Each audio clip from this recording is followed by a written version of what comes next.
Recording studio Ekangar सराय। पहले से टूटल दिलवा दर्द ना सह पाओगे, पहले से टूटल दिलवा दर्द ना सह पाओगे।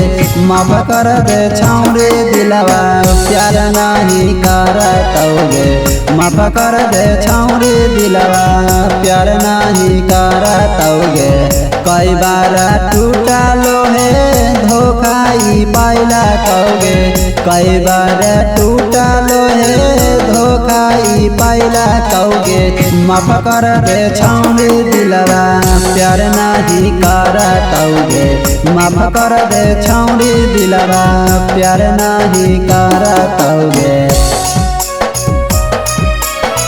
प्यार नहीं करतोगे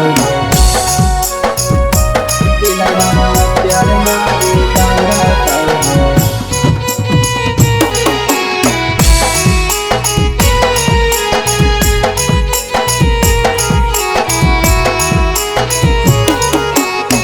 प्यारे के मतलब छौरे तोहनी की जाना मिगे, सर में दिमाग रहो तबे ना माना मिगे। प्यारे के मतलब छौरे तोहनी की जाना मिगे, सर में दिमाग रहो तबे ना माना मिगे। बार बार आँखिया से लोर नहीं गिरतोगे, बार बार आँखिया से लोर नहीं गिरतोगे।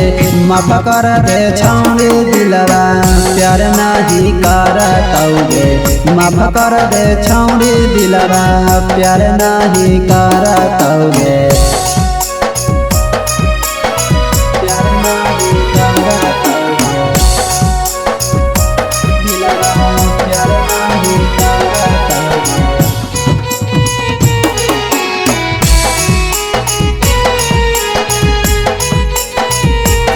रिकॉर्डिंग स्टूडियो एकंगर सराय।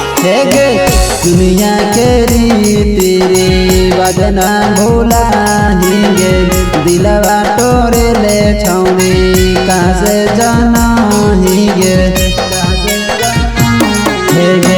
दुनिया के रीति रिवाज ना भुलाएंगे, दिलवा तोरे ले छौरे कहाँ से जानाएंगे।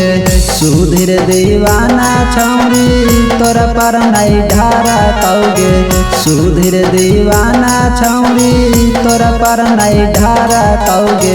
माफ कर दे छौरी दिलवा प्यार नहीं करतोगे, माफ कर दे छौरी दिलवा प्यार नहीं करतोगे। इसका रिकॉर्डिंग स्टूडियो एकंगर सराय।